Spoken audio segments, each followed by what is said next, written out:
En este ejercicio se nos pide estudiar el crecimiento y estudiar los extremos relativos de una función racional, donde se nos dice que está definida en R directamente, es decir, no nos hace falta calcular el dominio, nos han dicho que es R. Si intentáramos calcularlo, veríamos que si igualamos el denominador a 0, 8x² más 10 nunca valdría 0, ¿vale? Entonces el denominador siempre es distinto de 0, la función está definida en R, entonces lo único que tenemos que hacer es calcular la derivada e igualarla a 0. Bueno, pues empezamos entonces con el dominio es R, calculamos la derivada, es la derivada de un cociente, simplemente pues calculamos la derivada aquí, vamos a ir mostrando el resto de los cálculos.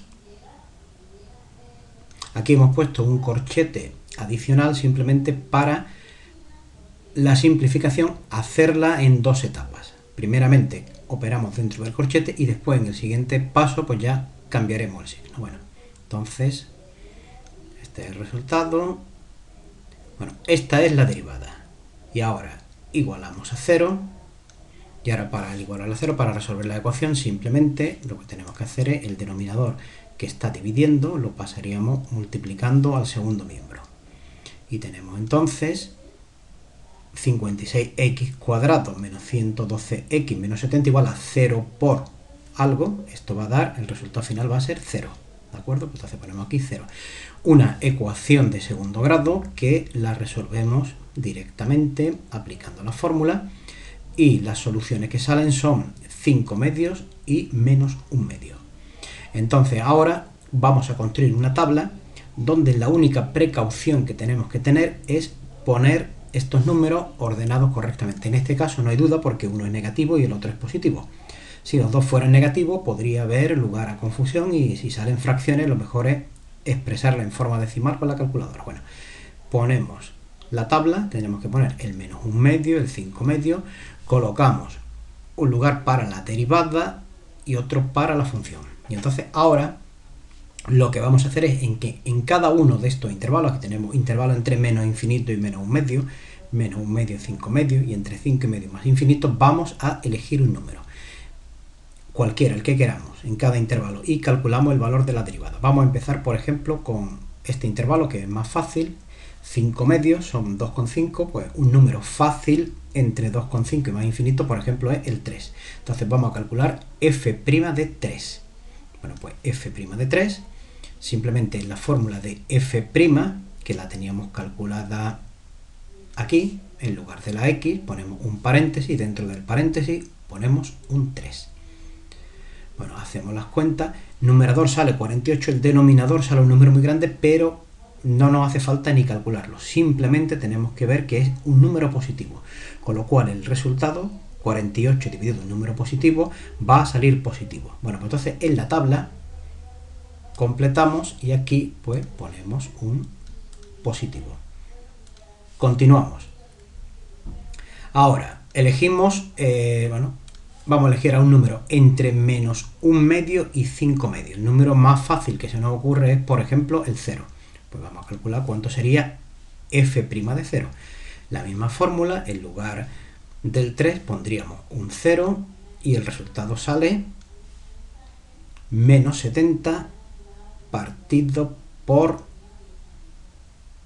10 al cuadrado. Porque aquí sería, bueno, vamos a escribir el resultado, sería, ponemos aquí, f' de 0 sería igual a 56 por 0 al cuadrado menos 112 por 0 menos 70 partido entre 8 por 0 al cuadrado más 10 todo al cuadrado. Aquí tenemos, esto sale 0, 0, 0, resultado menos 70 partido por 10 al cuadrado, que es negativo. Bueno, como el resultado es negativo, pues entonces en la tabla ponemos aquí un negativo. Y ahora vamos a elegir un número entre menos 1 medio, entre menos infinito y menos 1 medio. El número más fácil que se nos ocurre es el menos 1. Pues calculamos ahora f' de menos 1. Sustituimos por menos 1 y sale 49 partido 162, que es positivo. Bueno, pues entonces en la tabla ponemos un positivo. Y ahora simplemente tenemos que tener en cuenta, cuando la derivada es positiva en un intervalo, la función crece. Cuando es negativa, decrece. Y cuando es positiva, vuelve a crecer. Bueno, y aquí tenemos entonces la función crece y luego decrece. Aquí tenemos un máximo relativo. Decrece, crece. Aquí tenemos un mínimo relativo. Ahora, únicamente nos haría falta calcular la segunda coordenada del máximo y el mínimo. Sabemos que en el máximo la x vale menos un medio. Tenemos que calcular la y. Para eso tenemos que utilizar la función f. Un fallo típico es utilizar f. Primero hay que utilizar la función f. Entonces calculamos ahora f de menos un medio con la función f que teníamos aquí, la función original. En lugar de x ponemos menos un medio, resultado 7 octavos. Bueno, pues entonces lo que tenemos es que el punto menos un medio 7 octavos es un máximo relativo.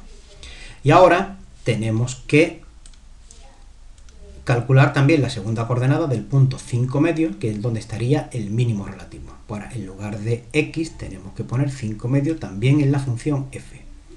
Cogemos de nuevo la función f, esta de aquí, en lugar de la x ponemos un paréntesis dentro 5 medios, resultado menos 7 cuarentavos. Es decir, que entonces el punto 5 medios menos 7 cuarentavos es un mínimo relativo. Entonces ya tendríamos terminado el ejercicio. Ya hemos dicho dónde crece, dónde decrece y dónde hay máximo y mínimo relativo. Y la gráfica la tenemos aquí hecha con ayuda de GeoGebra. Aquí hemos señalado el mínimo y el máximo. Ya estaría terminado el ejercicio.